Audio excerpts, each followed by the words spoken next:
Hello. കഴിഞ്ഞ ദിവസം ഞാൻ ഒരു വീഡിയോ അപ്ലോഡ് ചെയ്തിട്ടുണ്ടായിരുന്നു. അതായത് ജർമ്മനിയിലേക്ക് ഞാൻ എത്തിയ ആ ഒരു ജേർണിനെ കുറിച്ചിട്ട്. അതിന്റെ ഫസ്റ്റ് പാർട്ടായിരുന്നു അത്. ഇത് സെക്കൻഡ് പാർട്ട്. ഇതിലാണ് ഞാൻ മെയിൻ ആയിട്ടുള്ള കുറെ കാര്യങ്ങൾ സംസാരിക്കാൻ പോകുന്നത്. പ്രോസസ്സിങ്ങും അതുപോലെ ഇവിടെ വന്നിട്ടുള്ള ഫസ്റ്റത്തെ എക്സ്പീരിയൻസ് കാര്യങ്ങളൊക്കെ. അപ്പൊ നമുക്ക് വീഡിയോ കണ്ടിന്യൂ ചെയ്യാം. വീഡിയോയിലേക്ക് സ്വാഗതം. അപ്പൊ ജർമ്മൻ ലാംഗ്വേജ് പാസ്സായത് വരെയാണ് ഞാൻ സംസാരിച്ചത്. അതായത് ഞാൻ ഒന്നും കൂടെ ഓർമ്മിച്ചു തരാം. 2021 നവംബറിൽ ലാംഗ്വേജ് പഠിക്കാൻ സ്റ്റാർട്ട് ചെയ്തു. 2022 ഒരു ഓഗസ്റ്റ് ഒക്കെ ആയപ്പോഴത്തേക്കും, ജൂൺ ജൂലൈ ഓഗസ്റ്റ് ഒക്കെ ആയപ്പോഴത്തേക്കും ലാംഗ്വേജ് പാസ്സായി. അപ്പോൾ B2 സർട്ടിഫിക്കറ്റ് നമ്മുടെ കയ്യിൽ കിട്ടിയേ. അപ്പോൾ ഏജന്റിനെ നമ്മൾ കോൺടാക്ട് ചെയ്യുന്നുണ്ട്, കണ്ടിന്യൂ ചെയ്ത് കോൺടാക്ട് ചെയ്യുന്നുണ്ട്. അപ്പോൾ ഓഗസ്റ്റ് സെപ്റ്റംബർ ഒക്കെ ആയപ്പോഴത്തേക്ക് ഏജന്റ് പറഞ്ഞ് എന്തായാലും 2023 ജനുവരി ഫെബ്രുവരി മാർച്ച് ഈ ഒരു സമയമാകുമ്പോഴത്തേക്കും പോകാനൊക്കെ ആകും. ഓക്കെ, പേടിക്കാനൊന്നുമില്ല എന്നൊക്കെ പറഞ്ഞു. എന്നിട്ട് ഞാൻ എന്ത് ചെയ്തു, ഞാൻ പഠിപ്പിക്കാൻ കയറി. ഒരു 2-3 സ്ഥലങ്ങളിലായിട്ട് ഞാൻ പഠിപ്പിക്കാൻ കയറി. ആ ഒരു സമയമൊക്കെ കണ്ണൂർ പഠിപ്പിക്കാൻ പോയി, എറണാകുളത്ത് പഠിപ്പിക്കാൻ പോയി. അങ്ങനെ പഠിപ്പീരൊക്കെ ഇങ്ങനെ പൊക്കോണ്ടിരിക്കുകയാണ്. അങ്ങനെ അങ്കമാലിയെ പഠിപ്പിക്കാൻ വേണ്ടി പോയ സമയം. അപ്പോൾ എവിടെ എത്തി, 2023 ഒരു ഫെബ്രുവരി ഒക്കെ ആയ സമയം. അപ്പൊ നമ്മൾ കേട്ടിട്ടുള്ളത് എന്താ, ഈ ഏപ്രില് അതുപോലെ തന്നെ ഒക്ടോബർ ഇതൊക്കെയാണ് ഇൻടേക്കുകൾ. അപ്പം ഏജന്റ് നമ്മളോട് പറയുന്നുണ്ട് ഇതാണ് നമ്മുടെ ഇൻടേക്ക്. നമ്മളിപ്പോ മിക്കവാറും ഈ ഫെബ്രുവരിയിലൊക്കെ തുടങ്ങിയിട്ടുണ്ടെങ്കിൽ ഏപ്രിലേക്ക് പോകാൻ പറ്റത്തില്ല, അതുകൊണ്ട് ചിലപ്പോൾ ഇനി ഒക്ടോബർ ഒക്കെ ആകും എന്ന് പറഞ്ഞ് നമ്മുടെ ഏജന്റ് നമ്മളെ അങ്ങ് ഒതുക്കി. ഞങ്ങളിങ്ങനെ ചോദിച്ചു, നമ്മൾ നേരത്തെ പാസ്സായതാണല്ലോ, ഇതിപ്പോ എന്താ പ്രശ്നം എന്ന്. അപ്പോൾ പറഞ്ഞ് ഇന്റർവ്യൂ ഒക്കെ ഇപ്പോഴാണ് റെഡി ആയി വരുന്നത്, അതുകൊണ്ട് ഈ പരിപാടി നടക്കും തോന്നുന്നില്ല ഏപ്രിലേക്ക് എന്ന് പറഞ്ഞു. അങ്ങനെ പറഞ്ഞു കഴിഞ്ഞപ്പോൾ പിന്നെ ഏജന്റ് ഇപ്പൊ പറയുന്നു, നമ്മളത് വിശ്വസിക്കുന്നു, നമ്മൾ അവിടെ മിണ്ടാണ്ടിരിക്കുന്നു. നമുക്ക് വേറെ ഒന്നും അറിയത്തില്ലല്ലോ ഈ ജർമ്മനിയിൽ എന്താ പരിപാടി എന്നൊന്നും. അപ്പൊ ഇവർ പറയുന്ന ഒരു എക്സ്ക്യൂസ് എന്ന് വെച്ചാൽ അനർക്കനുങ് പ്രോസസ്സിംഗ് ആണ്, അത് ഇതുവരെ കഴിഞ്ഞിട്ടില്ല എന്ന്. അപ്പൊ എന്താണ് ഈ അനർക്കനുങ്, അതും കൂടി ഞാൻ പറഞ്ഞേക്കാം. അതായത് നമ്മുടെ നാട്ടിലെ നമ്മുടെ സർട്ടിഫിക്കറ്റുകൾ ഉണ്ടോ, +2 +1 സർട്ടിഫിക്കറ്റ്, അത് ഈ ജർമ്മനിയിലെത്തി ഈ ജർമ്മനിയുടെ എഡ്യൂക്കേഷൻ സിസ്റ്റമായിട്ട് അത് ഈക്വലൈസ് ചെയ്യും. ആ ഒരു പ്രോസസ്സിങ്ങിനെയാണ് അനർക്കനുങ് എന്ന് പറയുന്നത്. അത് ഓരോ സ്ഥലത്തും അവരവരുടെ, അതായത് ഇപ്പൊ ഞാൻ നിൽക്കുന്നത് ഷ്ലെസ്വിഗ് ഹോൾസ്റ്റൈൻ എന്ന് പറയുന്ന ഒരു സ്റ്റേറ്റിലാണ്. അപ്പൊ ഇവർക്ക് ഇവരുടേതായ അനർക്കനുങ് ഉണ്ട്. ഓരോ സ്റ്റേറ്റിനും അവരവരുടെ അനർക്കനുങ്. അത് ചിലപ്പോൾ 2 വീക്സ് കൊണ്ട് കിട്ടിയ കഥകളുണ്ട്, 3 മന്ത്സും അതിൽ കൂടുതൽ എടുത്തവരൊക്കെ ഉണ്ട് പ്രോസസ്സിംഗ് ടൈം. അപ്പൊ ഏജന്റ് പറയുന്നതെന്ന് വെച്ചിട്ടുണ്ടെങ്കിൽ അനർക്കനുങ് നടന്നുകൊണ്ടിരിക്കുകയാണ്, അതുകൊണ്ടാണ് ഇന്റർവ്യൂ കാര്യങ്ങളൊന്നും കിട്ടാത്ത. അനർക്കനുങ് കഴിഞ്ഞാലേ ഇത് ശരിയാവുള്ളൂ എന്ന് പറഞ്ഞു. നമ്മളത് വിശ്വസിച്ചു, നമ്മളങ്ങനെ മിണ്ടാണ്ടിരുന്നു. നമ്മൾ പിന്നെ അത് കണ്ടിന്യൂ ചെയ്തു, പഠിപ്പീര് കണ്ടിന്യൂ ആണ്. അപ്പം 2023 ഏപ്രിലേക്ക് ഇങ്ങനെ കഴിഞ്ഞ് പോയി. അപ്പം മനസ്സിൽ എന്താ ഒരു ഇത്, 2023 ഒക്ടോബറിലേക്കുള്ള ഇൻടേക്കിൽ എനിക്ക് ജർമ്മനിയിൽ എത്താനാകും. അപ്പോൾ ആ ഒരു വിശ്വാസത്തിൽ ഞാൻ പഠിപ്പിച്ചുകൊണ്ടിരുന്നു. പഠിപ്പിക്കാൻ പോയതെന്ന് വെച്ചിട്ടുണ്ടെങ്കിൽ അപ്പൊ നമുക്ക് ലാംഗ്വേജ് കുറച്ചും കൂടെ തറവായിക്കോളും എന്നുള്ളൊരു രീതിയിലാണ് അത് കണ്ടിന്യൂ ചെയ്തത്. ചെറിയ ലെവലിലേക്ക് A1 A2 അങ്ങനെയൊക്കെ ആയിരുന്നു എടുത്തുകൊണ്ടിരുന്നത്. അങ്ങനെ ക്ലാസ് എടുത്തു, സമാധാനത്തോടെ പോയി. അങ്ങനെ ഞാൻ പഠിപ്പിച്ചുകൊണ്ടിരിക്കുകയായിരുന്നു. പഠിപ്പീര് കണ്ടിന്യൂ ചെയ്തു. അപ്പൊ എന്റെ മനസ്സിലുള്ളൊരു ഇതെന്ന് വെച്ചാൽ ഒക്ടോബറിൽ നമുക്ക് കയറി പോകാൻ പറ്റുമല്ലോ. ഇപ്പൊ ജൂലൈ ഒക്കെ ആയപ്പോഴത്തേക്കും ഞങ്ങൾക്കൊരു ഇന്റർവ്യൂ വന്നു. ആദ്യം ഗ്രൂപ്പ് ഇന്റർവ്യൂ ആയിരുന്നു, അത് നമ്മളെല്ലാവരും പാസ്സായി. ഒരു 18-20 പേരെങ്ങാണ്ടുണ്ടായിരുന്നു. അവരെല്ലാവരും 2 പേരെങ്ങാണ്ട് പാസ്സാകത്തുണ്ടായിരുന്നുള്ളൂ. അവരെല്ലാവരും നമ്മൾ പാസ്സായി. പിന്നെ നമുക്ക് ഇൻഡിവിജ്വൽ ഇന്റർവ്യൂ വന്നു. ഇൻഡിവിജ്വൽ ഇന്റർവ്യൂവില് എന്റെ ഏജന്റിന്റെ ഒരു മെയിൻ ഏജന്റ് ഉണ്ട്, അത് ജർമ്മനിയിലുള്ള ഒരു ഡോക്ടറാണ്, പുള്ളി ഉണ്ടായിരുന്നു. അതുപോലെ തന്നെ ജർമ്മനിയിലുള്ള 2 പേര്, ജർമ്മൻസ് 2 പേരുണ്ടായിരുന്നു. ഇവരായിരുന്നു എന്റെ മെയിൻ ഇന്റർവ്യൂവിനുണ്ടായിരുന്നത്. ഇന്റർവ്യൂ നല്ല രീതിയിൽ വൃത്തിയിൽ തന്നെ കംപ്ലീറ്റ് ചെയ്തു, പാസ്സായി. അത് കഴിഞ്ഞ് പിന്നെ ഒരു 2-3 ആഴ്ച കഴിഞ്ഞപ്പോൾ കോൺട്രാക്ട് വന്നു. കോൺട്രാക്ട് വരുന്നതിന് മുന്നേ ഒരു സംഭവം എന്ന് വെച്ചിട്ടുണ്ടെങ്കിൽ, ഞാനപ്പം പഠിപ്പിക്കുവാണല്ലോ അങ്കമാലിയില്. അപ്പൊ എന്റെ കൂടെയുള്ള 16 പേർക്കും കോൺട്രാക്ട് വന്നു. എന്റെ ഫ്രണ്ട്സിനൊക്കെ കോൺട്രാക്ട് വന്നു. കോൺട്രാക്ടിനകത്ത് ഇങ്ങനെയായിരുന്നു, ഒക്ടോബർ 1 ക്ലാസ് തുടങ്ങുമെന്നും പറഞ്ഞിട്ട് കോൺട്രാക്ട് വന്നു.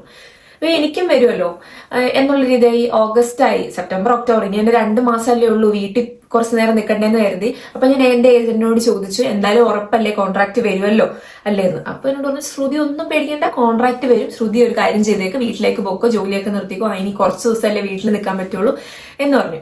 എന്നിട്ട് ഞാൻ എന്ത് ചെയ്തു, എന്റെ അങ്കമാലിയിലുള്ള എന്റെ ജോലി ഞാൻ അതങ്ങ് റിസൈൻ ചെയ്തു. എന്നിട്ട് ഞാൻ വീട്ടിലേക്ക് വന്നു. അപ്പൊ എന്റെ കോൺട്രാക്ട് വന്നിട്ടില്ല കേട്ടോ, ഓഗസ്റ്റ് ആണ്. ഓഗസ്റ്റ് ഒരു 20 ആയപ്പോഴത്തെ ഞാൻ ജോലി നിർത്തി. ഇപ്പൊ കോൺട്രാക്ട് വന്നിട്ടില്ല, വെയിറ്റിംഗ് ആണ്. ഒരു 28 മാസാവസാനം ആയപ്പോൾ എന്റെ കോൺട്രാക്ട് അങ്ങനെ വന്നു. കോൺട്രാക്ട് വന്നപ്പോഴാണ് അതിനകത്ത് കിടക്കുന്നത്, എനിക്ക് ഒക്ടോബർ 1 ക്ലാസ് തുടങ്ങുന്നത്, എനിക്ക് ഡിസംബർ 1 or 2 ക്ലാസ് തുടങ്ങുന്നതാണ് അതിനകത്തുള്ളത്. പിന്നെ ഉണ്ടായ ഒരു ദേഷ്യം ഉണ്ടല്ലോ, അങ്ങനെ എന്താ പറയുക, ദേഷ്യവും സങ്കടവും എല്ലാം. കാരണം നമ്മളിങ്ങനെ ദിവസം എണ്ണി നിൽക്കുക, കാരണം പാസ്സായിട്ട് തന്നെ ഒരു കൊല്ലം കഴിഞ്ഞു. ഇങ്ങനെ ഇതെന്താ റെഡിയാവാത്ത ഓർത്ത് ഭയങ്കര വിഷമം. അതിൻ്റെ ഇടയ്ക്ക് ഇങ്ങനെ കോൺട്രാക്ടിന് വേണ്ടി വെയിറ്റിങ്. അങ്ങനെ കൈ കിട്ടിയപ്പോഴാണെങ്കിൽ ഡിസംബറിൽ കൂടെയുള്ള ഫ്രണ്ട്സ് എല്ലാം ഒക്ടോബറിൽ കയറി പോകുന്ന ആലോചിക്കണം.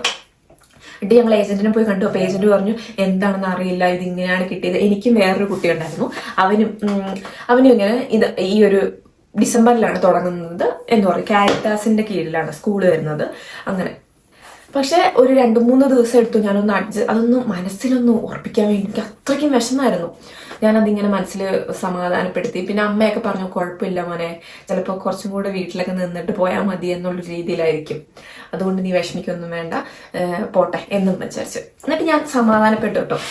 അപ്പോൾ ഓഗസ്റ്റ് കഴിഞ്ഞു. സെപ്റ്റംബറിൽ വിസയ്ക്ക് അപ്ലൈ ചെയ്തു. വിസയ്ക്ക് VFSൽ ഡേറ്റ് എടുത്തു. അതിലും ഒരുപാട് പ്രശ്നങ്ങൾ ഞങ്ങൾ ഫേസ് ചെയ്തു. ഞങ്ങളെല്ലാവരും ഫേസ് ചെയ്തു. ഞങ്ങളെല്ലാവരും ആദ്യം VFSൽ എറണാകുളത്തെ VFSലാണ് വെച്ചത്. അപ്പോൾ അവിടെ പോയി ഡേറ്റ് എടുത്തു. ഞങ്ങൾ എല്ലാവരും ഒരു ദിവസമായിരുന്നു അവിടെ ചെന്നു. അവിടെ ചെന്ന് കഴിഞ്ഞപ്പോഴാണ് അറിയുന്നത് ഒരു പേപ്പർ മിസ്സിംഗ് ആണ്. എംപ്ലോയറിന്റെ അടുത്ത് നിന്ന് കിട്ടേണ്ട ഒരു പേപ്പർ ഞങ്ങൾക്ക് ആർക്കും ഇല്ല. അപ്പോൾ VFSൽ അവിടെ ഞങ്ങൾക്ക് അന്ന് അപ്പോയിന്റ്മെന്റ് വെറുതെ ആയിരുന്നു. ഞങ്ങൾ എല്ലാവരും അവിടെ എത്തിയത്. എല്ലാവരും കേരളത്തിന്റെ പല റീജിയനിൽ നിന്ന് വരുന്ന ആൾക്കാർ എല്ലാവരും വന്ന് വെറുതെ പെട്ടുപോയി. അന്നത്തെ ദിവസം വെറുതെ വേസ്റ്റ് ആയി കളഞ്ഞു. എല്ലാവർക്കും പിന്നെ ഏജന്റിനോട് ദേഷ്യം വന്നു. പിന്നെ സഹിച്ചു, ക്ഷമിച്ചു. എന്നിട്ട് തിരിച്ച് വീട്ടിലേക്ക് പോയി. പിന്നെ അടുത്ത ഡേറ്റ് എടുത്തു പിറ്റേ ആഴ്ച തന്നെ. അതാണ് ബാംഗ്ലൂരാണ് ഡേറ്റ് എടുത്തത്. അത് ഞങ്ങൾക്ക് എല്ലാവർക്കും ഒരുമിച്ചായിരുന്നില്ല, ഇങ്ങനെ 2-3 പേർക്ക് അങ്ങനെയുള്ള രീതിയിലാണ് എടുത്തത്.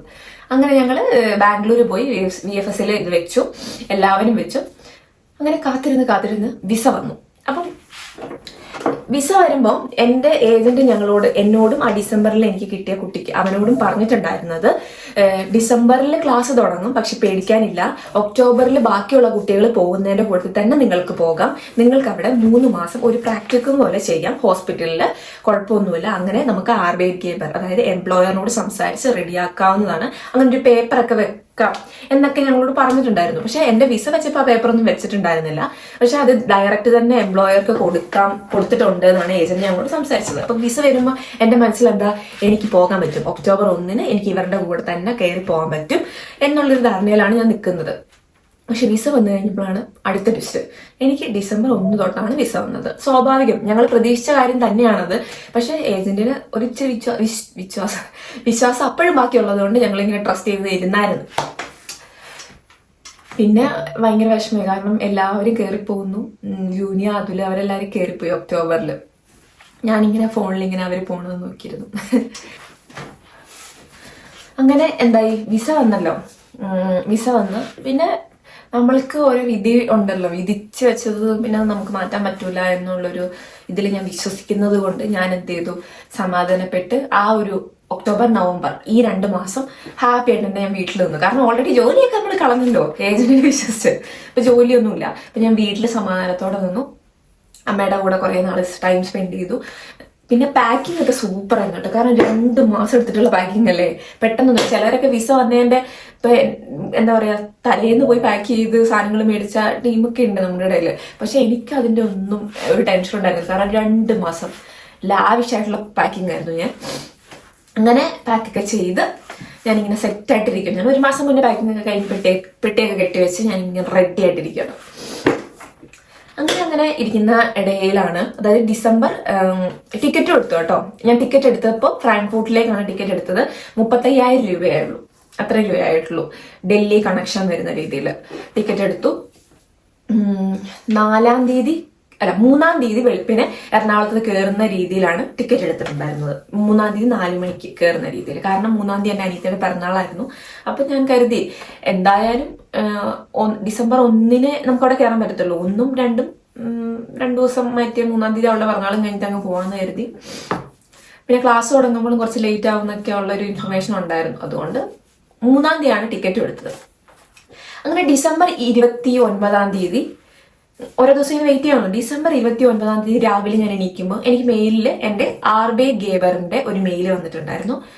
ശ്രുതി, ഇങ്ങോട്ട് വരണ്ട, ഇനി ഇവിടെ സീറ്റില്ല, കാരണം സ്കൂളിൽ നിന്ന് എന്തോ ഒരു ക്യാൻസൽ ആയിട്ടുണ്ട്, പേപ്പർ ക്യാൻസൽ ആയിട്ടുണ്ട്, അതുകൊണ്ട് നമുക്ക് ഈ ഒരു ഇൻടേക്കിൽ ഇത് നടക്കില്ല, അഡ്മിഷൻ നടക്കില്ല, നമുക്ക് അടുത്ത ഇൻടേക്കിന് വേണ്ടി വെയിറ്റ് ചെയ്യാന്ന് പറഞ്ഞിട്ട്. എനിക്കും എൻ്റെ കൂടെയുള്ള ആ ഒരു കുട്ടിക്കും ഒരുമിച്ചാണ് ഈ മെയിൽ വന്നിട്ടുണ്ടായിരുന്നത്. സ്കൂളിലാണ് പ്രശ്നം കേട്ടോ. വർക്കിൻ്റെ അടുത്ത് പ്രശ്നമൊന്നുമില്ല, സ്കൂളിലാണ് പ്രശ്നമുള്ളത്.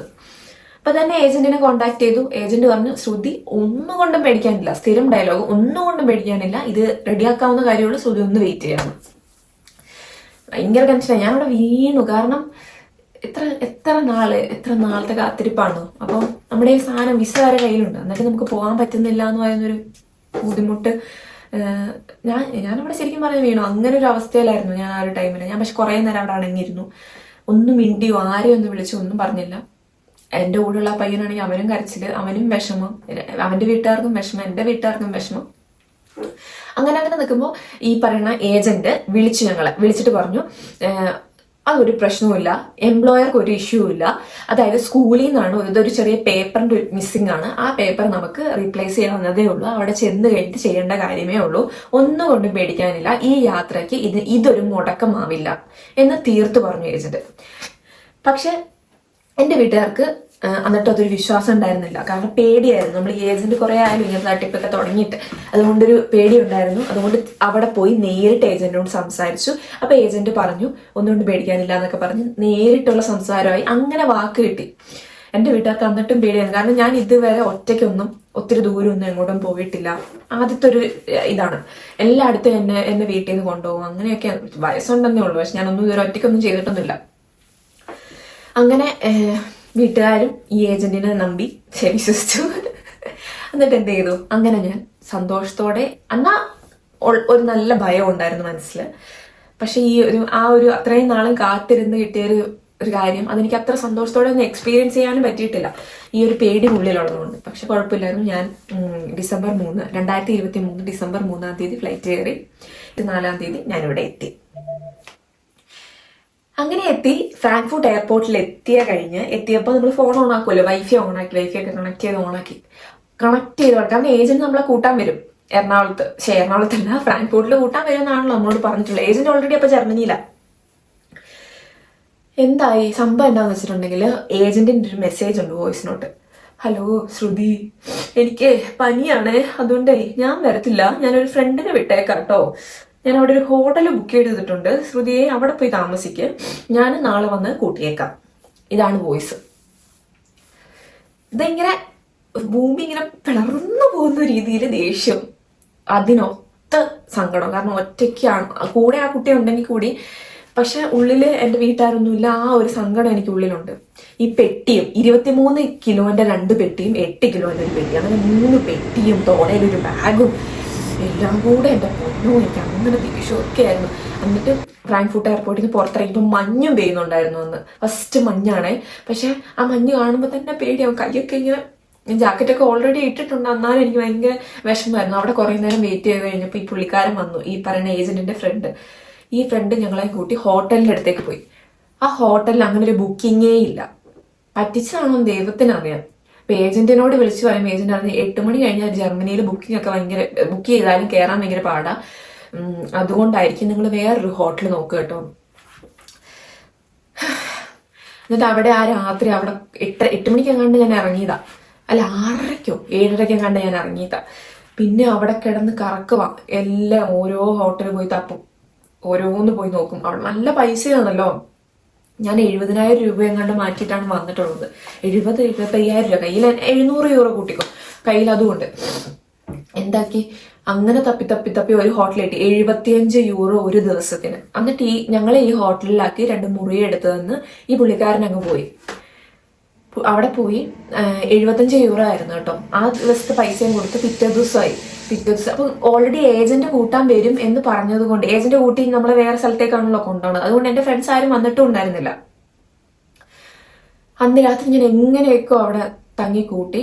അത് പിറ്റേ ദിവസമായി ഉച്ചയൊക്കെ ആയപ്പോഴത്തേക്ക് എന്റെ ഫ്രണ്ട്സ് വന്നു. പക്ഷെ ഈ പറയുന്ന ഏജന്റിനെ വിളിക്കുമ്പോൾ ഏജന്റിന് ഒരു റെസ്പോൺസും ഇല്ല. അത് ശ്രുതി വെയിറ്റ് ചെയ്യുക, അങ്ങനെയാക്ക് ഇങ്ങനെയാക്ക്, തട്ടിക്കൂട്ട് ന്യായങ്ങളൊക്കെയാണ് പറയുന്നത്. നാട്ടിൽ നിന്ന് പോലീസുകാർ വരെ അവരുടെ ഇതിലേക്ക് പോകേണ്ട ഒരു അവസ്ഥയായി. എന്നിട്ട് എന്താക്കി, ഞാൻ അവിടെ ആ ദിവസവും കഴിഞ്ഞു പോയി. 3-ാമത്തെ ദിവസം. എന്നിട്ട് ഈ ഏജന്റ് വരും. എൻ്റെ വീട്ടുകാർക്കാണെങ്കിൽ ഈ പറയുന്ന ഏജന്റിനെ കോൺടാക്ട് ചെയ്യാൻ അവരുടെ ഓഫീസിൽ ചെല്ലാൻ മാത്രമേ പറ്റുള്ളൂ, ബാക്കിയൊന്നും നമുക്ക് ഇൻഫർമേഷൻ ഇല്ല. അങ്ങനെ 3-4 ദിവസം ഞാൻ ആ ഹോട്ടലിൽ നിന്നു. പിന്നെ എൻ്റെ കയ്യിൽ നിന്നും പോയി, എൻ്റെ വീട്ടുകാരുടെ കയ്യിൽ നിന്നും പോയി, ഒരുപാട് പ്രശ്നങ്ങളായി. കോളിങ് വേറെ പലയിടത്തേക്കും പോകാൻ തുടങ്ങി. ഭയങ്കര പ്രശ്നത്തിലേക്ക് വരും. ഞാൻ എടുത്തെടുത്ത് പറയുന്നില്ല, അത് കഴിഞ്ഞ കാര്യമാണല്ലോ. എന്നിട്ട് എന്ത് ചെയ്തു, ഈ പറഞ്ഞ ആർബെറ്റ് ഗേബറുമായിട്ട് എനിക്കൊരു ഇന്റർവ്യൂ അവർ സെറ്റ് ചെയ്തു. അപ്പൊ ഇന്റർവ്യൂവിൽ ആർബെറ്റ് ഗേബർ എന്നോട് ചോദിക്കുന്ന ചോദ്യം ഇതായിരുന്നു: ഓൾറെഡി ഇങ്ങോട്ട് വരണ്ടാന്ന് എഴുതി തന്നിട്ടുണ്ടായിരുന്നല്ലോ, പിന്നെ എന്തിനു വന്നു? കറക്റ്റാണ്, എന്തിനു വന്നു? നമ്മൾ ഈ ഏജന്റിനെ വിശ്വസിച്ച് വന്നു, ഒരു കാര്യവുമില്ല. അപ്പൊ ഇങ്ങനെ ഞാൻ ഒരുപാട് കെഞ്ചി, കാരണം ഇങ്ങനെ കടമൊക്കെ എടുത്തിട്ടാണ് വന്നേക്കുന്നത്, എന്തെങ്കിലും ഒരു വഴിയാക്കിത്താന്ന് പറഞ്ഞപ്പോ അങ്ങനെയാണ് അവർ ഞങ്ങൾക്ക് ഒരു ഓപ്ഷൻ തന്നത്. ഞങ്ങൾക്ക് ആദ്യം കിട്ടിയത് സ്ഥലം എന്ന് വെച്ചിട്ടുണ്ടെങ്കിൽ NRVയിൽ തന്നെ ഉള്ളൊരു സ്ഥലമായിരുന്നു. NRVയിൽ എനിക്ക് കറക്റ്റ് പേര് ഞാൻ മറന്നുപോയി, ഒരു ചെറിയൊരു പേരാണ്, അങ്ങനെ ഒരു സ്ഥലത്തായിരുന്നു. അവര് ഞങ്ങൾക്ക് വേറൊരു ഓപ്ഷൻ ആക്കി തന്നത് പസോവില് ബെക്സൈഡ് എന്ന് പറഞ്ഞൊരു സ്ഥലമുണ്ട്. അത് ഓസ്ട്രിയ ബോർഡറിലായിട്ട് വരും. അവിടെ ഒരു ആൾട്ടർനേറ്റീവ് ഉണ്ട്. അവിടെ ഞങ്ങൾക്ക് ഒരു ക്ലാസ് തുടങ്ങുന്നത് വരെ അടുത്ത ഇൻടേക്കിൽ കയറ്റാന്ന് പറഞ്ഞു. അപ്പൊ ഞാൻ ഡിസംബറിലാണ് വന്നത്. അപ്പൊ എന്റെ അടുത്ത ഇൻടേക്ക് എന്റെ മനസ്സിലേതാ, ഏപ്രിലാണ് എന്റെ അടുത്ത ഇൻടേക്ക്. അടുത്ത ഇൻടേക്കിൽ ഹൗസ് ബിൽഡിങ്ങിന് കയറാം, അതുവരെ അവിടെ ഈ മിനി ജോബ് പോലെ റെഡിയാക്കി തരാമെന്ന് പറഞ്ഞു. അങ്ങനെ അപ്പൊ അതിന് മുന്നേ ഒരു സംഭവം എന്ന് വെച്ചിട്ടുണ്ടെങ്കിൽ ഇത് തുടങ്ങുന്നത് 10-ാം തീയതിയോ അങ്ങനെ എങ്ങാണ്ടാണ്. അപ്പൊ നമ്മൾ ഇത്രയും ദിവസം അവിടെ ഈ ഹോട്ടലിൽ തന്നെ സ്റ്റേ ചെയ്യണം. അപ്പൊ എന്റെ പൈസയൊക്കെ തീരാൻ തുടങ്ങി. അങ്ങനെ ഞങ്ങൾ ഈ ഏജന്റിനോട് പറഞ്ഞ്, ഈ ഏജന്റ് വേറൊരു വീട്ടിൽ റെഡിയാക്കി തന്നു, വേറൊരു ഫ്രണ്ടിന്റെ ഞങ്ങളുടെ വീട്ടില്. ഏജന്റ് ഞങ്ങൾക്ക് വേറൊരു വീട് സെറ്റ് ചെയ്ത് തന്നു. വീട് 2 പേർക്കും വേറെ ഏതോ, എന്നെ ഈ സ്ഥലത്താണെങ്കിൽ അവനെ വേറെ ഏതൊരു സ്ഥലത്ത്, അങ്ങനെ ഒരു വീട് സെറ്റ് ചെയ്ത് തന്നു 2-3 ദിവസത്തേക്ക്. അങ്ങനെ ഞങ്ങൾ അവിടെയാണ് നിന്നത്. ആ വീട്ടിലാണെങ്കിൽ ഒരു ചേച്ചിയും ചേട്ടനും ഉണ്ടായിരുന്നു. ആ ഒരു അവസ്ഥ ഒന്ന് മനസ്സിലാക്കണം. അതായത് ഇത്രയും പൊട്ടി പാളീസായിട്ട് നിൽക്കുവാണ്, എന്നിട്ട് ആരുടെയൊക്കെയോ വീട്ടിൽ ഞാൻ നിൽക്കുന്നു. എന്റെ ദൈവമേ, ആ ഒരു സമയമൊക്കെ ഞാൻ എങ്ങനെയാ കഴിഞ്ഞു പോയെന്ന് എനിക്കറിയാൻ പാടില്ല. അറിയാത്ത ആൾക്കാരുടെ കൂടെ എങ്ങനെയൊക്കെയോ നിന്നു. വീട്ടിലാണെങ്കിൽ ഞാൻ മൊത്തം ഒന്നും ഞാൻ പറയൂല. ഇപ്പൊ നമ്മൾക്കിപ്പോ ഒരു 100 വിഷമം ഉണ്ടെങ്കിൽ ഞാൻ മാക്സിമം പിടിച്ചു വെച്ചിട്ട് അതിനകത്തൊരു 20 ഇതൊക്കെ ഞാൻ പറയുള്ളൂ വീട്ടിൽ. കാരണം അവരെ കൊണ്ട് ചെയ്യാൻ പറ്റുന്നതിന്റെ മാക്സിമം അവർ ചെയ്തു. ഇതിന്റെ ഒരു എൻഡ് വരുന്നു. ഇപ്പൊ നമ്മളിപ്പോ നാട്ടില് പോലീസ് സ്റ്റേഷനിലൊക്കെ പോയാലും തന്നെ അവസാനം ഞാൻ നേരെ തിരിച്ച് ഇന്ത്യയിലേക്ക് വരിക എന്നുള്ളൊരു സൊല്യൂഷന്. കാരണം നമുക്കിവിടെ വേറെ ഒരു അഡ്മിഷൻ ഒന്നും ആയിട്ടില്ലല്ലോ. ആ ഒരു പേടി എനിക്കുള്ളത് കൊണ്ട് കഷ്ടപ്പെട്ട് കയറിപ്പോയതാണല്ലോ. ഇനി എനിക്ക് നാട്ടിലേക്ക് തിരിച്ചു പോയാലും അതായത് നമ്മളവിടെ തോറ്റൊരവസ്ഥയായിരിക്കുമല്ലോ. എനിക്ക് അതിന് താല്പര്യമില്ല. അതുകൊണ്ട് ഞാനാണെങ്കിൽ വീട്ടിലാണെങ്കിലും പകുതി അറിയിച്ചിട്ടില്ല. പകുതി നല്ല ഒട്ടുമുക്കാലും ഞാൻ ഒന്നും അറിയിച്ചിട്ടില്ല. ഈ വിഷമം ഒന്നും ഞാൻ അറിയിച്ചില്ല. അങ്ങനെ ഞാൻ ആ വീട്ടിൽ 2-3 ദിവസം നിന്നു. അങ്ങനെ ഞങ്ങൾക്ക് 2 പേർക്കും പസോവിലേക്ക് പോകാൻ പറ്റി. ഞങ്ങൾ എന്നിട്ട് ഈ പറയുന്ന ഓസ്ട്രേലിയ ബോർഡർ അങ്ങോട്ടേക്ക് പോയി. അങ്ങോട്ട് പോയ അവസ്ഥയാണെങ്കിലും അതൊരു കാട്, മഞ്ഞ്, മല, വേറെ ഒന്നുമില്ല. അവിടെ ഒരു 2-3 ബിൽഡിംഗ് കാണും, വീടുകളൊക്കെ ആയിട്ട്. പിന്നെ ഈ ആൾട്ടർനേറ്റീവ് എന്തെങ്കിലും ഒരു സാധനമൊക്കെ വാങ്ങാൻ പോകണമെങ്കിൽ അങ്ങ് കിലോമീറ്റർ കടന്ന് പോകണം. അങ്ങനെ ദൂരം. മൊത്തത്തിൽ എൻ്റെ ദൈവം ഈ റേഞ്ച് കിട്ടുന്നില്ല. എല്ലാം പെട്ട്. എൻ്റെ കൂടെ ഉള്ളവന് അവനാണെങ്കിൽ ഫോണിൽ റേഞ്ചേ ഇല്ല. 2 പേർക്ക് 2 സിം, എനിക്ക് ചെറിയ കെട്ട. അങ്ങനെയൊക്കെ ഞങ്ങൾ വീട്ടിൽ വിളിച്ചുകൊണ്ടിരുന്നതും ആ ഒരു ടൈം എനിക്ക് ഒന്നും പറയാൻ പറ്റുന്നില്ല. അങ്ങനെ അത് അവിടെ നിന്നേ പോട്ടെ, സാരമില്ല. കാരണം ഏപ്രിലിൽ ഹൗസ് ബിൽഡിങ് തുടങ്ങുമല്ലോ, സഹിക്കാം. എന്നിട്ട് ഞാനാണെങ്കിൽ അവനോടും പറഞ്ഞു, എന്താ പറയാ, അവന്റെ പേര് അലൻ എന്നാണ് കേട്ടോ. അവൻ നമ്മുടെ നാട്ടിൽ തന്നെയുള്ള പേരാവ് അവിടെയാണ്. അവന്റെ കൂടെ അവൻ സത്യം പറഞ്ഞ എന്നെ ഒരുപാട് ഹെൽപ്പ് ചെയ്തു കേട്ടോ, ഒരുപാട്. കാരണം ഈ പെട്ടിയൊക്കെ ചുമക്കാനൊന്നും എന്നെ കൊണ്ടൊന്നും തന്നെയൊന്നും ആവുന്നുണ്ടായിരുന്നില്ല. അവനെല്ലാം എടുത്തത് എൻ്റെ കൂടെ, എല്ലാത്തിനും എനിക്കൊരു സപ്പോർട്ടായിട്ട് നല്ലൊരു രീതിയിൽ എൻ്റെ കൂടെ നിന്നു. കാരണം ഒരു മോശ സ്വഭാവമുള്ള ഒരു പയ്യനായിരുന്നെങ്കിൽ ഇത്രയും എന്താ പറയുക പ്രയാസങ്ങളുടെ ഇടയിൽ ഇതും കൂടെ ഞാൻ എങ്ങനെ സ്ട്രഗിൾ ചെയ്തത്. പക്ഷെ അവൻ നല്ലൊരു മനുഷ്യനായിരുന്നു. അതുകൊണ്ട് എനിക്ക് ഒരു പ്രശ്നം ഉണ്ടായിരുന്നില്ല. അങ്ങനെ നല്ലൊരു ഹെൽപ്ഫുൾ ആയിരുന്നു. അങ്ങനെ ഞങ്ങൾ 2 കൂടെ ഡിസൈഡ് ചെയ്തു അവിടെ തന്നെ നിൽക്കാം, പോട്ടെ സാരമില്ല, ഏപ്രിലിൽ ക്ലാസ് തുടങ്ങട്ടെ, അപ്പം പിന്നെ എല്ലാം റെഡി ആവുമല്ലോ എന്ന് കരുതി. അങ്ങനെ നിൽക്കുമ്പോഴാണ് ഞങ്ങൾക്ക് 2-3 ദിവസം അവിടെ കഴിഞ്ഞ് കഴിഞ്ഞപ്പോൾ അവർ കോൺട്രാക്ട് എഴുതാൻ വേണ്ടിയിട്ട് വിളിച്ചു. അപ്പോൾ എങ്ങനെ ഇരിക്കണു, കോൺട്രാക്റ്റിനകത്ത് ഇരിക്കുന്നത് എന്താണെന്നറിയോ? ഈ പറയുന്ന മിനി ജോബ് ഏപ്രിൽ വരെ അല്ല, അടുത്ത അതായത് സെപ്റ്റംബറിലാണ് അവർക്ക് ഹൗസ് ബിൽഡിംഗ് സ്റ്റാർട്ട് ചെയ്യുന്നത്. 1 കൊല്ലം പിന്നെ ഞങ്ങൾ ഈ മിനി ജോബ് ചെയ്തുകൊണ്ടിരിക്കണം. ഈ മിനി ജോബ് എന്ന് പറഞ്ഞിട്ടുണ്ടെങ്കിൽ മാസം 500-550 യൂറോ എങ്ങാണ്ട് കിട്ടത്തുള്ളൂ. അവിടെ വാടക തന്നെയുണ്ട് 350-380. ബാക്കി പോയിട്ട് ഞങ്ങളുടെ കയ്യിൽ ആകെ 200 യൂറോ തികച്ച് കിട്ടത്തില്ല. ഇങ്ങനെ ഈ ഒരു കൊല്ലം നിൽക്കാനോ ഇങ്ങനെ അങ്ങനെ നാട്ടിൽ നിന്നാൽ പോലെ വെറുതെ ഇങ്ങോട്ട് വരേണ്ട ആവശ്യം ഉണ്ടായിരുന്നില്ലല്ലോ. പഠിക്കാൻ വേണ്ടി ആ ഒരു ഉദ്ദേശത്തിലല്ലേ വന്നത്, അതും നടക്കത്തില്ല. എല്ലാം കൂടെ അവിടെ പൊട്ടി.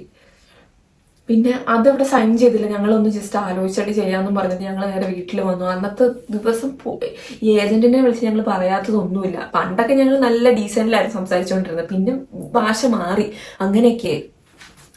അങ്ങനെ എന്ത് ചെയ്തു, രണ്ടും കൽപ്പിച്ച് ഈ ഏജന്റിനോടും കാര്യം പറഞ്ഞു, ഇനി ഞങ്ങൾക്ക് പറ്റത്തില്ല എന്ന് പറഞ്ഞു. അപ്പോൾ അവിടുന്ന് ഞങ്ങൾക്ക് പോകുവാണെങ്കിൽ ഞങ്ങളുടെ കയ്യിൽ ഇപ്പോൾ ഓൾറെഡി ഉള്ളൊരു ആർബൈറ്റ് ഗേബർ ഇല്ലേ, ആ ആർബൈറ്റ് ഗേബർ ഇനി ഞങ്ങൾക്ക് ഒരു സഹായവും ചെയ്യില്ല. അവരുടെ ആ കോൺട്രാക്ട് അവർ ക്യാൻസൽ ചെയ്യും. അവർ തമ്മിലുള്ള നമ്മുടെ ഈ ഒരു അതിനെന്താ പറയുക, ഒരു ഇതുണ്ടല്ലോ, എംപ്ലോയ്മെന്റ് രജിസ്റ്റർ ചെയ്തിട്ടുണ്ടല്ലോ, അത് അവർ ക്യാൻസൽ ചെയ്യുമെന്ന് പറഞ്ഞു. പക്ഷേ അത് ക്യാൻസൽ ചെയ്താൽ വേറെ ക്വസ്റ്റ്യൻ മാർക്ക് എന്ന് വെച്ചാൽ നമ്മുടെ വിസയിൽ ഓൾറെഡി ഇവരുടെ പേരൊക്കെ അടിച്ച് അങ്ങനെയാണ് നമുക്ക് വിസ കിട്ടിയേക്കുന്നത്. അവരായത് ക്യാൻസൽ ചെയ്ത് നമ്മുടെ വിസയുടെ ഇത് പോയി. ഒത്തിരി ക്വസ്റ്റ്യൻ മാർക്കായിരുന്നു, ഇവിടെ നിൽക്കണോ അതോ രണ്ടും കൽപ്പിച്ച് എന്താന്ന് വെച്ചാൽ സ്വയം ചെയ്യണോ എന്നുള്ളത്. അങ്ങനെ ഞങ്ങൾ ആലോചിച്ച് ഒരു തീരുമാനത്തിലെടുത്ത് നമ്മൾക്ക് ഈ എംപ്ലോയർ വേണ്ടാന്ന് തന്നെ അങ്ങ് വെക്കാന്ന്. അങ്ങനെ എംപ്ലോയർ വേണ്ടാന്ന് വെച്ച് ഞാൻ എന്ത് ചെയ്തു, ഞാൻ വെബ്സൈറ്റിൽ ഞാൻ നേരെ എൻ്റെ ഫ്രണ്ട്സിൻ്റെ അടുത്തേക്ക് വന്നു. പിന്നെ അതുപോലെ തന്നെ അലന് ഈ പറയുന്ന ഏജന്റ് വേറൊരു സ്ഥലം ആക്കി കൊടുത്തു. ഇങ്ങനെയാണ് ഞങ്ങൾ പിന്നെ നിന്നത്. പിന്നെ ഞാൻ ഈ ഒരു ഡിസംബർ 24 ആയപ്പോഴത്തേക്കും ഞാൻ എൻ്റെ ഫ്രണ്ട്സിൻ്റെ അടുത്തേക്ക് വന്നു. അങ്ങനെ ഞാൻ NRVയിലെത്തി. അവിടെ എൻ്റെ ഫ്രണ്ട്സിൻ്റെ കൂടെയാണ് ഞാൻ നിന്നത്. അവരില്ലായിരുന്നെങ്കിൽ ഞാൻ എന്ത് ചെയ്തേനെ, പേര് വഴിയായേനെ. പക്ഷെ അവരെന്നെ ഒരുപാട് നോക്കി. അതിൽ ജൂനിയാണ് എന്നെ എല്ലാ കാര്യത്തിനും എന്നെ സപ്പോർട്ട് ചെയ്തത്. എന്നെ കൂടെ നിർത്തി, അവർക്ക് ഒരു പ്രശ്നം ഉണ്ടായിരുന്നില്ല. പിന്നെ എൻ്റെ വീട്ടുകാരാണെങ്കിൽ എന്നെ ഒരു രീതിയിലും ഒന്നെന്നെ, കാരണം അവർക്ക് വേണമെങ്കിൽ എന്നോട് പറയാം, നിന്റെ എന്താ പറയുക പറ്റൂല, അവിടെ ഇല്ലാന്ന് കണ്ട അപ്പം തന്നെ ഇങ്ങ് വന്നാൽ മതിയല്ലോ എന്നൊക്കെ വേണമെങ്കിൽ എൻ്റെ വീട്ടുകാർക്ക് എന്നെ പറഞ്ഞ് കുത്താം. പക്ഷെ അവരങ്ങനെ ഒന്നും ചെയ്തില്ല. എന്നെ അവർ സപ്പോർട്ട് ചെയ്ത് അവർ പറഞ്ഞ് വെയിറ്റ് ചെയ്യും മോനെ എന്നും പറഞ്ഞ് ഞാൻ കാത്തിരുന്നു. അങ്ങനെ ഞങ്ങൾക്ക് വേറൊരു ഏജന്റ് വഴി ആണ് ഇപ്പം ഞാൻ നിൽക്കുന്ന ആ സ്ഥലത്തേക്ക് എനിക്ക് അഡ്മിഷൻ റെഡി ആയത്. അത് ഏപ്രിലായിരുന്നു. ഏപ്രിൽ 1 ഞാൻ ഇവിടെ വന്ന് ജോയിൻ ചെയ്തു. ഇതെനിക്ക് സ്വർഗം. സത്യം പറഞ്ഞാൽ ഞാൻ യൂണിക് ക്ലിനിക്കിലാണ് പഠിക്കുന്നത്. നമ്മുടെ ജർമ്മനിയിൽ നമുക്ക് നാട്ടിൽ ഗവൺമെന്റ് ആശുപത്രിയൊക്കെ പോലെ ആയിരിക്കും ഇവിടെ ഇത് യൂണിക് ക്ലിനിക്ക്. നല്ലൊരു സ്ഥലമാണ്, ക്രാങ്കൻ ഹൗസ് ആണ്, പഠിക്കാനും എല്ലാം കൊണ്ടും നല്ലൊരു സ്ഥലത്തേക്ക് ഞാൻ വന്നു. ആ വന്നതിൻ്റെ ഇടയ്ക്കാണെങ്കിലും എനിക്ക് ഒത്തിരി ബുദ്ധിമുട്ടുണ്ടായി. കാരണം NRVയിൽ നിന്ന് ഞാൻ ഇങ്ങോട്ടേക്ക് വരണം. ഞാൻ ഈ ഹാംബുർഗിൽ നിന്ന് 1 മണിക്കൂറുണ്ട്. ഇതിന്റെ നടുക്കത്തെ ദൂരം എന്ന് വെച്ചാൽ 10 മണിക്കൂറോളം യാത്ര ചെയ്യണം. ഈ യാത്ര ചെയ്തിട്ട് തന്നെ ഞാൻ ഓരോ ഇന്റർവ്യൂ, അതുപോലെ തന്നെ ഈ നമുക്ക് വാക്സിനേഷൻ ഒക്കെ കുറെ ചെയ്യാനൊക്കെ ഉണ്ട്. കാരണം ഞാൻ ഓൾറെഡി വാക്സിൻ എടുത്തിട്ട് 3-4 മാസം കഴിഞ്ഞല്ലോ. പിന്നെ അത് ഞാൻ ഹെപ്പറ്റൈറ്റിസിന്റെ ഒക്കെ രണ്ടാമതൊക്കെ എടുക്കണമായിരുന്നു. ഒന്നും ഞാൻ ചെയ്തിട്ടൊന്നുമില്ല.